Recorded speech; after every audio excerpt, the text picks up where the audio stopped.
एक व्यापारी व्यापार करने के लिए एक शहर से दूसरे शहर जाते रहता था। बीच में रेगिस्तान का कुछ इलाका पड़ता था। वो आदमी एक निगेटिव सोच वाला इंसान था। हमेशा शिकायत करते रहता था कि मेरे पास ये नहीं है, मेरे पास वो नहीं है, इसकी कमी है, उसकी कमी है।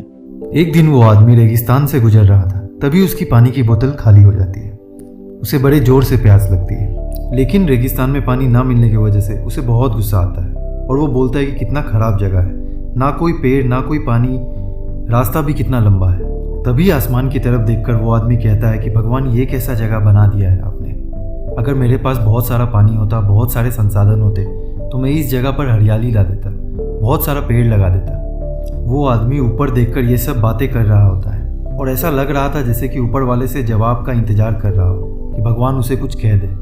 अब चमत्कार ये हुआ कि वो आदमी जैसे ही नीचे देखा, उसे अपने आंखों के सामने एक कुआं दिखाई दिया। वो पूरी तरीके से घबरा गया क्योंकि उसने कभी उस रेगिस्तान में कुआं नहीं देखा था। वो कुएं के पास पहुंचा और देखा कि कुआं पूरी तरह पानी से भरा हुआ है, लेकिन वो आदमी एक निगेटिव सोच वाला इंसान था। वो हमेशा शिकायत करते रहता था और फिर से आसमान की तरफ देखते हुए बोला, भगवान, पानी से भरा हुआ कुआं तो दे दिया, लेकिन इस कुएं से अब मैं पानी कैसे निकालूं। तो इस बार जब वो नीचे देखा तो फिर से चमत्कार हुआ।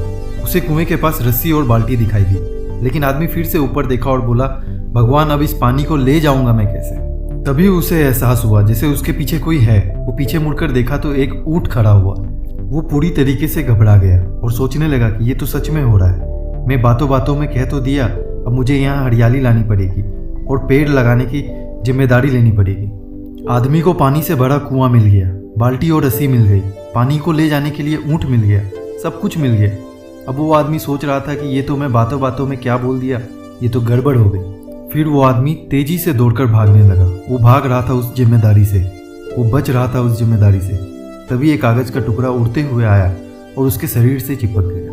उसने जब उस कागज के टुकड़े को देखा तो उस पर लिखा हुआ था, मैंने तुम्हें पानी दिया, कुआं दिया, रस्सी और बाल्टी दिया, पानी को ले जाने के लिए साधन दिया, फिर भी क्यों बचकर भाग रहे हो। उस आदमी को लगा कि मेरे साथ पता नहीं ये क्या हो रहा है। वो दौड़ते दौड़ते रेगिस्तान को पार कर गया, लेकिन उस रेगिस्तान को हरा भरा नहीं बनाया। दोस्तों, ये कहानी हमें ये सिखाती है कि हम लोगों में से बहुत सारे लोग कहते हैं कि अगर हम बड़े स्कूल में पढ़ लिए होते या बड़े कॉलेज में पढ़ लिए होते तो आज हम ये कर लिए होते, आज हम वो कर लिए होते। अगर हमारे पास बहुत सारा पैसा होता तो हम लाइफ में बहुत कुछ कर लिए होते। सरल भाषा में कहूँ तो हम हमेशा शिकायत ढूंढा करते हैं, अपने जिम्मेदारी से बचकर भाग रहे होते हैं। ये कहानी हमें सिखाती है कि लाइफ में हम जो कुछ भी कर रहे हैं 100% जिम्मेदारी हमारी है कि उस काम को बिना किसी शिकायत के पूरा करें। तो दूसरों पर दोष देना, उनकी गलतियां बताना बंद कीजिए, अपनी गलतियों को सुधारना शुरू कीजिए।